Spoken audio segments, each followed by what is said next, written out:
How to simply identify, assess, and mitigate risks using a simple risk management process. Everything we do has an element of risk.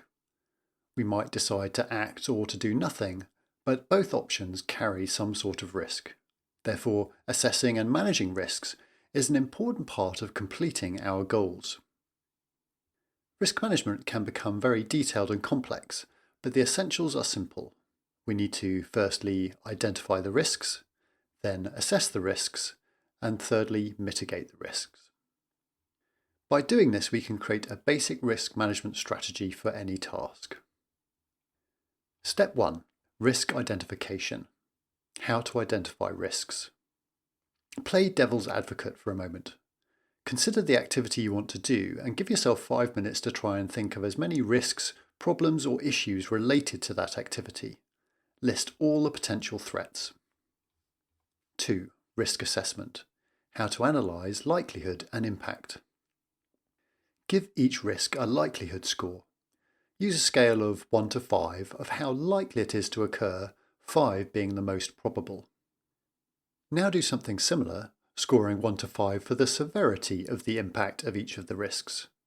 In this case, 1 might be a minor inconvenience, whereas a 5 would be something critical.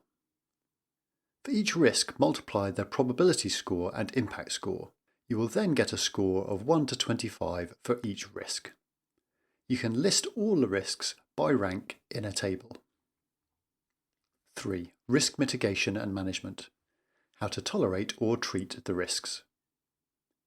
Having put the risk into a table, you can now identify the top 10 risks for further analysis.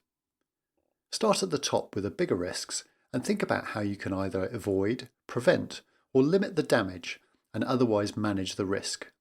This is called mitigation or treating the risk. Write down a plan for each risk. Then, after the mitigation measure has been applied, you can score that risk again.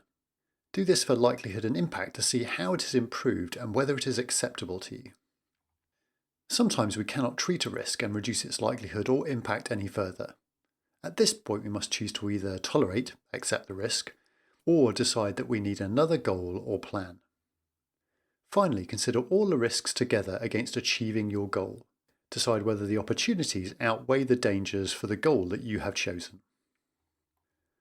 For example, on an outdoor event, there are risks that are common but not necessarily catastrophic. These are high likelihood and low impact, such as poor weather. We might consider the likelihood of bad weather as being a 3 or 4. But if we mitigate the situation by having waterproofs or some sort of shelter, then the impact of that risk might only be a 1 or 2. And then there are risks which are less likely but more hazardous, low likelihood and high impact, such as an accident where someone gets injured. The mitigation in this case could be finding ways to make any activities safer and also having a first aid kit and trained medical support. So take a few minutes now to think of a task you want to achieve and follow the steps as outlined. Firstly, identify the risks. Secondly, analyse the risks against likelihood and impact. And thirdly, mitigate the risks. Make sure you've identified, analysed and mitigated the top 5 to 10 risks that you face if you want to achieve your goal. Keep a record of your analysis and put some time in the diary to review the risks at a future date. Situations and risks change, and therefore risk assessment needs to happen periodically in this formal way, and then dynamically, continually when we are conducting an activity.